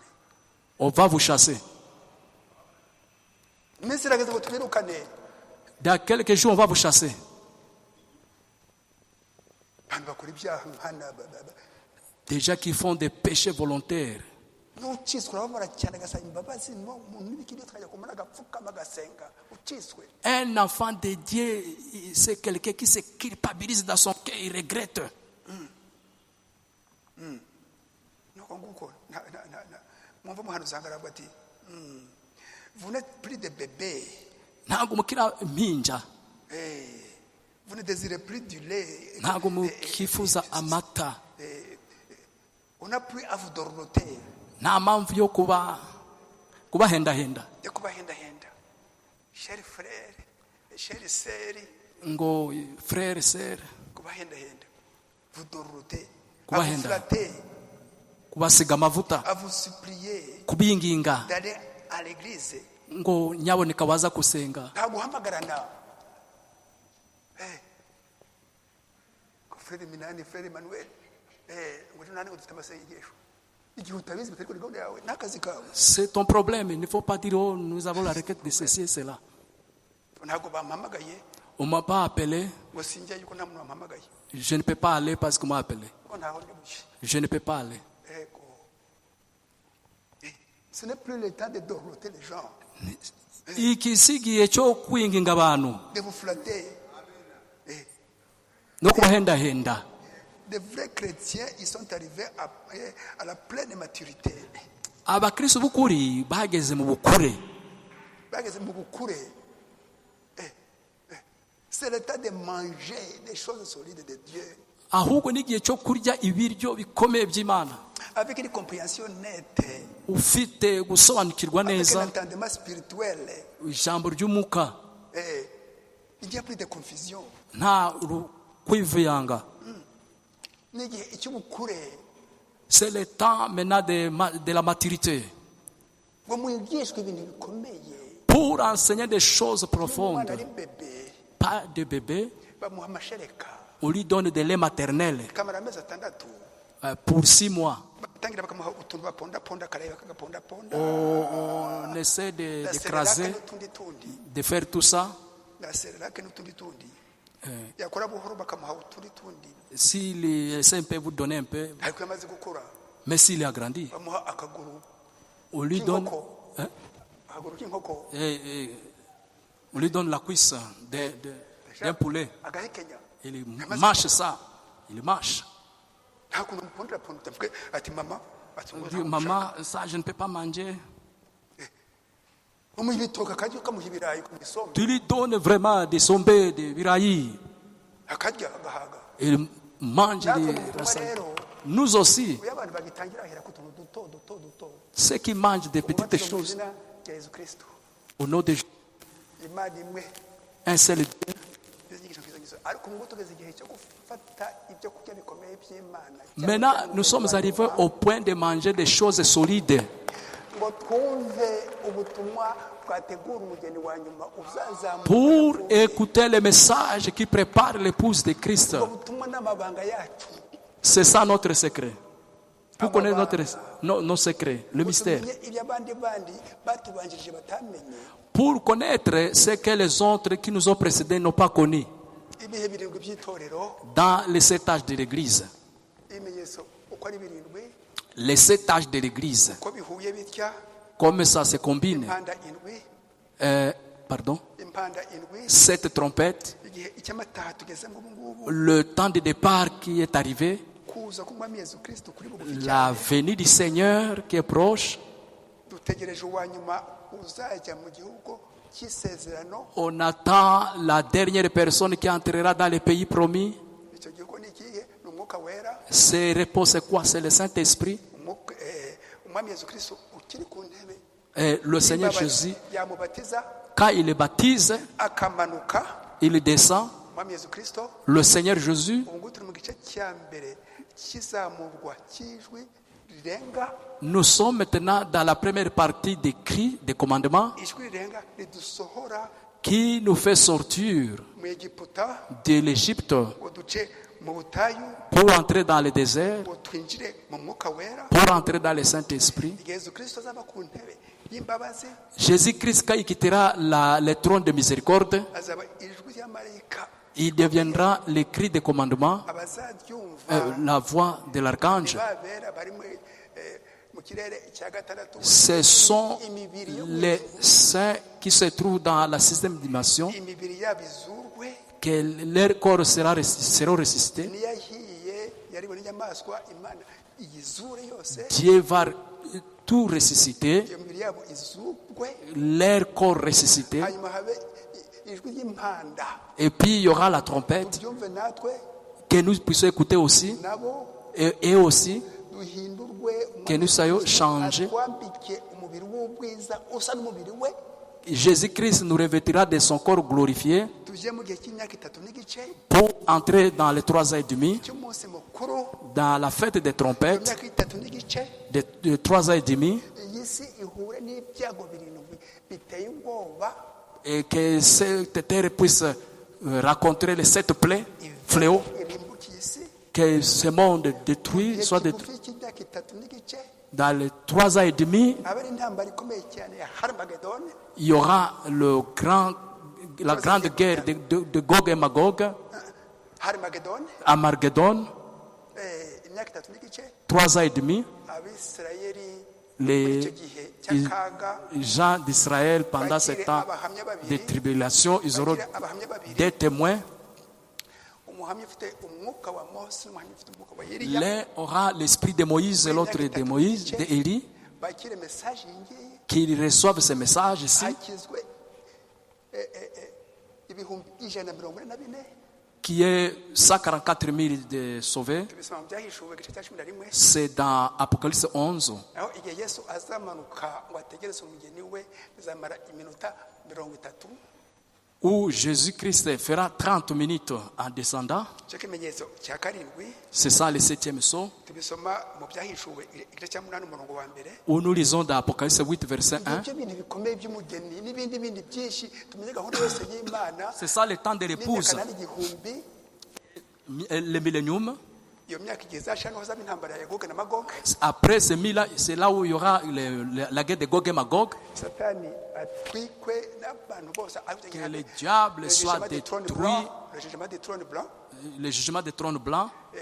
igihe cyo guca imanza ku bantu bose kuva ku bakera kuva kuri Adamu na bakurikije ibikorwa byabo badakurikije ijambo ry'Imana Où Dieu va regarder leurs œuvres, comment ils ont été comportés devant la parole de Dieu. iteka rero rizatangira C'est là où l'éternité commencera. iteka ni uruziga rumeze rutya C'est un cercle sans fin. urwo ruziga rumeze rutya Ce cercle, rwarafungutse gato gatya quand ça a été ouvert un icyo peu, gihe cyacu c'est ça notre temps. rwarafungutse rutya C'est un peu ouvert. icyo gihe rero iyo ntambara ya Goge na Magoge niho byose bizafatana bitya C'est quand c'est fermé comme ça, umugeni wa Yesu Kristo l'épouse de Christ, maranye nawe imyaka mbese igihumbi dans le 1000 ans, na Yesu Kristo Avec bakire abandi bandi bakoze ils vont recevoir d'autres qui ont fait de bonnes œuvres, ariko batahuye n'ijambo ry'Imana mais qui n'ont pas reçu la parole de Dieu. batahuye ijambo ry'Imana ariko bafite iki umutimanama Ils ont eu la conscience, watumye bakora ibikorwa byiza ils ont bishimwa fait de bonnes œuvres. uruziga Ils n'ont pas eu la grâce d'écouter la parole de Dieu. y'igiteka Alors après, il y aura la fermeture. Si tu reçois le Saint-Esprit maintenant, uba uri uwiteka hamwe n'Imana tu es éternel avec Dieu. haleluya Amen. ibyo byo kurya by'umugeni C'est ça la nourriture de l'épouse. ntabwo ari ukuva ibintu bya dini C'est ntugasambane Oh, ntukice, ne commettez pas ntukaruge. l'adultère. n'andi madini yose arabyigisha D'autres dénominations enseignent ça, n'andi madini adashingiye kuri Bibiliya qui ne sont pas basées sur la Bible. arabyigisha Ils enseignent ça. ariko twari dufite gahunda y'Imana ngo Nous sommes dans le programme de Dieu. tuyigenderemo twicishe bugufi Humilions-nous, marchons-y. haleluya Amen. tugiye gusoza On va terminer. niba turi ko dusoza Voyons là où on va terminer. maturité la maturité spirituelle Ubukure bwo mu muka. ubukure mu mwuka Ubukure. kure Ubukure. tujye muri kanani yacu ni umwuka wera Allons-y dans notre Canaan c'est le Saint-Esprit. pour manger des choses solides venant de Dieu Kugira ngo turye bya biryo bikomeye by'Imana. uvuge je suis chez moi Pour dire ndi wanje. Ngezi wanje. je suis chez moi maintenant Ndi wanje noneho. je suis en Canaan Ngezi Kanani. j'ai le Saint-Esprit Mfite umwuka wera. et je suis prêt à être utilisé par Dieu Noneho niteguye kugira ngo nkoreshejwe n'Imana. et pour tout ce qu'il trouvera bon de m'utiliser Ku byose azabona byiza je marche kunkoresha. sur une terre sainte Ndi mu butaka bwera. je suis un enfant du roi Ndi umwana w'umwami. alléluia Amen. je suis un enfant du roi Ndi umwana w'umwami. ugasheja Tu es fier. ugasheja tu as le bonheur Ufite tu es bonheur. fier tu as le bonheur Tu as du ugasheja bonheur. imbere je suis un enfant du roi Ndi umwana w'umwami. le roi éternel Umwami w'iteka le roi qui m'a ryose. aimé Umwami wankunze.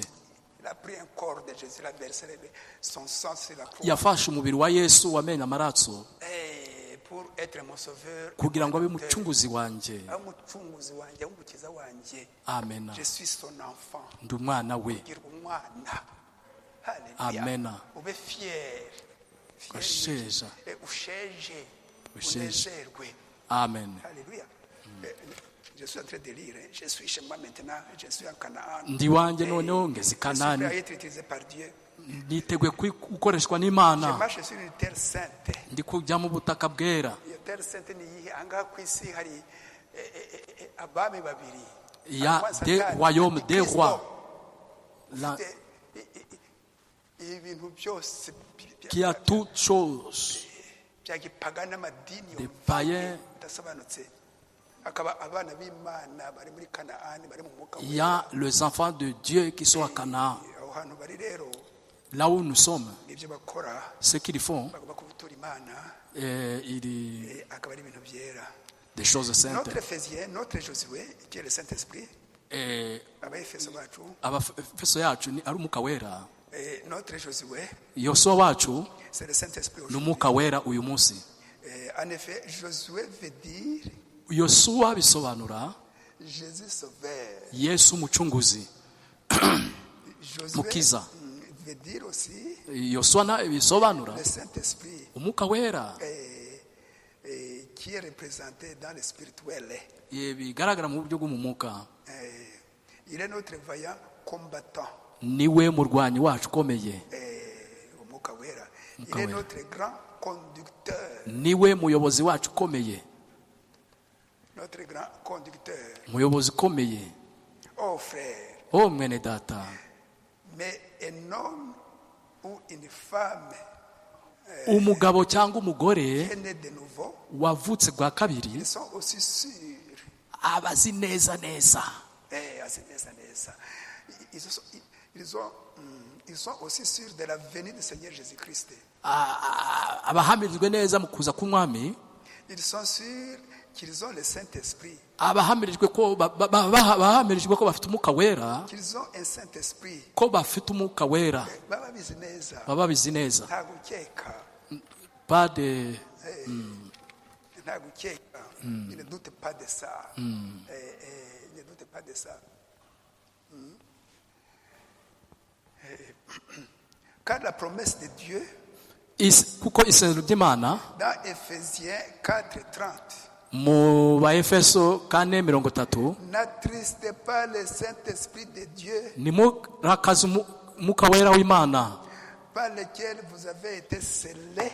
Nimugatera agahinda umwuka wera w'Imana mwashiriweho ikimenyetso jusqu'au jour de votre rédemption. Kugeza ku munsi w'ubucunguzi wanyu. Alors Dieu qui avait prédestiné son église, Imana watoranyije itorero ryayo, yamenye imbere itorero ryayo, de tous les peuples il y en aura des millions et des millions, izi neza ko hazaza ibihumbi n'ibihumbi, miliyoni za miliyoni, qui marcheront de manière très religieuse, bazagenda mu nzira y'ubukamana et sont séduits par Satan. kandi barashutswe na Satani. Des millions et des millions za miliyoni na za miliyoni z'abantu bashutswe na Satani. Pensant qu'ils sont dans la voie de Dieu, étant séduits par Satan. La ruse du diable maintenant, ubushakanyi bwa Satani iki gihe ni ukutuma abantu ngo bizerwa n'abakristo kandi atarayibo. Nibyo biriho, nibiri kuba. Kwizeza abantu ko ari abakristo kandi atarayibo. Ni igihe ubushikanyi n'uburiganya bukomeye cyane kuruta indi misi yose. Dernier paragraphe.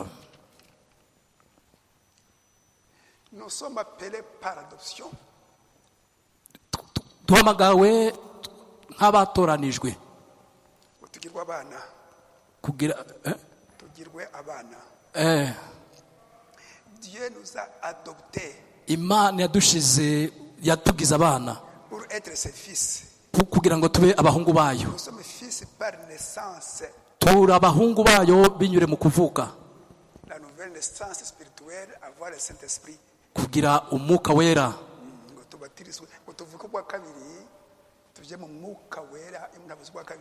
Amen. Adopté et placé. Kugirwa abana b'Imana. Kufata umwanya binyure mu mwuka wera. La nouvelle naissance. Uvuka kwa kabiri. Nicodème. Dans Jean 6 où il a rencontré Jésus. Jean 3. Il a dit Seigneur, vraiment ce que tu as fait montre que tu viens de Dieu.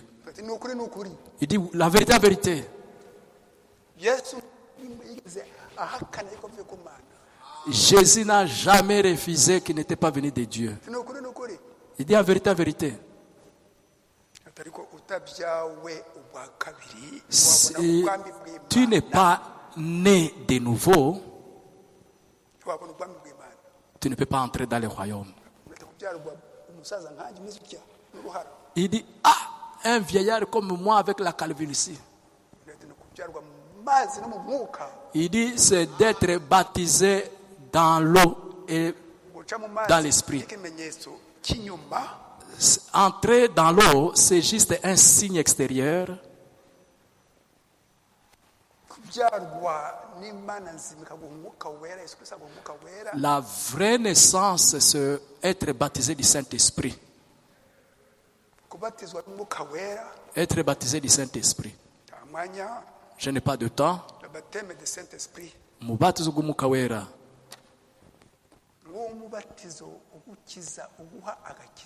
C'est le baptême qui te donne le salut. L'église de Jésus-Christ a débuté à la Pentecôte. Il y a des groupes qui ont reçu le Saint-Esprit ce jour. Un groupe de 120.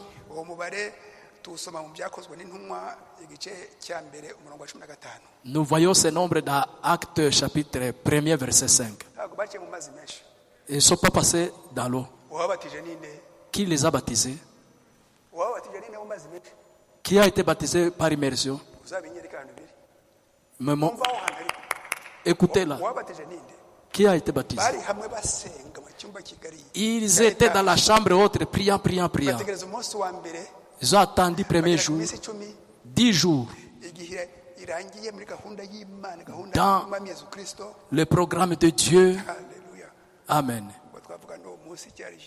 Nous avons vu ce jour-là, le 8e jour, le premier jour.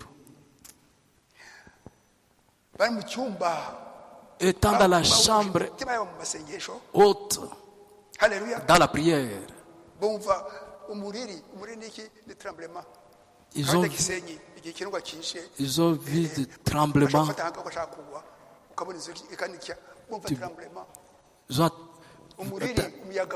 un vent impétueux.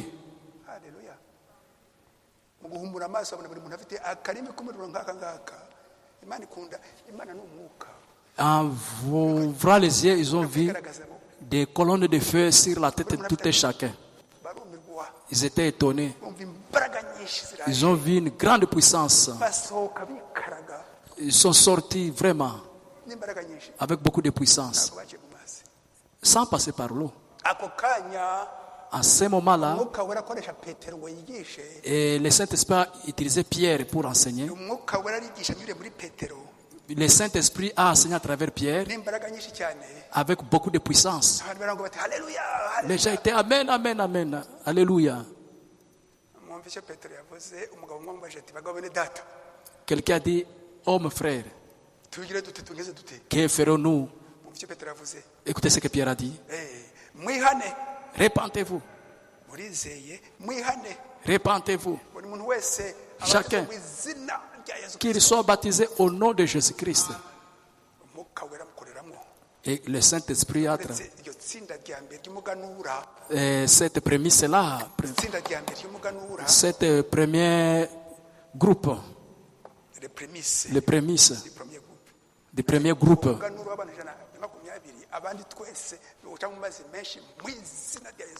À part ces prémices du premier groupe, nous tous nous devons passer par le baptême au nom de Jésus-Christ. Répentez-vous. Que chacun soit baptisé au nom de Jésus-Christ pour le pardon de vos péchés. Tu ne peux jamais être pardonné sans être baptisé au nom de Jésus-Christ. Tu es un païen tout fait. Si tu n'es pas baptisé au nom de Jésus-Christ, tu es un païen tout fait. Baptise-toi au nom de Jésus-Christ pour le pardon de vos péchés. Vous comprenez? Après, namwe niho muzahabwa iyi mpano y'umwuka wera. c'est là que vous recevrez les dons du Saint-Esprit. Niho muzahabwa iyi mpano y'umwuka wera. C'est, Iri sezerano ni iryanyu la promesse est pour vous n'abana banyu et vos enfants abazahamagarwa bose. et ceux qui seront appelés par le Seigneur notre Dieu. Alléluia. Amen. Yesu niwe nzira, Celui qui croit. niwe kuri, Jésus, c'est lui la vérité, la vie, le chemin. niwe mucyo w'isi, C'est lui la lumière du monde. niwe mwungeri mwiza, C'est lui le bon berger. niwe rembo ry'intama, C'est lui la porte. rembo ry'intama. Yohana 10:7. Twamuhungira hehe? Où est-ce que nous fuirons? Où fuirons-nous? Ko muri Yesu ariho dufite imigisha yose, harimo umugisha w'agakiza. C'est en Jésus où il y a la bénédiction. Tugirwa abana Tout- b'Imana, On devient des enfants adoptés. abana b'Imana Être adoptés n'umwuka wera. par le Saint-Esprit. Twari abanyamahanga ubundi, Nous étions de païens, déjà des gentils du monde. tugirwa abana b'Imana Nous sommes maintenant adoptés na Yesu Kristo uduha umwuka wera. par Jésus-Christ qui nous donne le Saint-Esprit. Haleluya. Amen. Twicishe bugufi izi nyigisho tujye Et tuzisengera. prions vraiment pour cet enseignement. Prions beaucoup pour cet enseignement. Twumvise ibya kane, On a écouté ça inshingano Ken yacu, dans notre église. twirinde kuba icyitso cya Satani. Évitons d'être des complices de Satan. Kuba icyitso cya Satani. Des complices de Satan. Tubona ikintu C'est si tu vois quelque chose, duhugure, exhorter, duteshe, nk'uko tubisoma muri urwandiko rwa kabiri rwa Timote, duhugure duteshe, comme il s'est écrit dans la parole de Dieu. dushaka abandi Alors cherchez babiri d'autres, cyangwa batatu, 2 ou 3. niba uwo muntu atumvise impuguro S'il n'a pas écouté l'exhortation, naba binaranye ah, binaniranye si c'est difficile, mubitugezeho, amenez ça devant nous. duhugure natwe Que nous puissions aussi essayer d'exhorter. hatuvemo ngo dukomeze tubone imigisha y'Imana, S'il refuse qu'il soit chassé, dukomeze tubone imigisha y'Imana, tugende mu murongo umwe que nous puissions aller dans la ligne de la parole de Dieu, nta gusebya itorero, sans salir l'église, nta kujyanduza. sans salir l'église. Bashiki banjye bene data, Mes frères et sœurs, Imana ibahe umugisha, que Dieu vous bénisse. abana b'Imana, Que Dieu vous bénisse. reka duhaguruke, Nous allons nous tenir debout. duhaguruke